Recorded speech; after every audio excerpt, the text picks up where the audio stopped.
कारोबारी हफ्ते के चौथे रोज इंटरबैंक में अमेरिकी डॉलर मजीद 17 पैसे सस्ता हो गया। स्टेट बैंक ऑफ पाकिस्तान के मुताबिक आज जुमेरात को कारोबार के इख्तिताम पर इंटरबैंक में डॉलर 17 पैसे सस्ता होने के बाद 279 रुपये 50 पैसे से कम होकर 279 रुपये 33 पैसे पर बंद हुआ।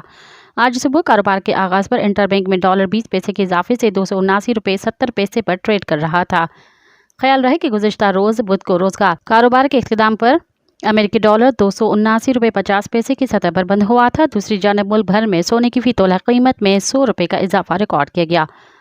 मकामी सतह पर फ़ी तोला सोने की कीमत में इजाफे के बाद नई कीमत 2,15,300 रुपये हो गई। मज़ीद ख़बरन ऐं तफ़सीलात लाइ विज़िट कयो असांजी वेबसाइट www.awamiNewsHD.com ऐं ॾिसंदा रहो अवामी न्यूज़ HD।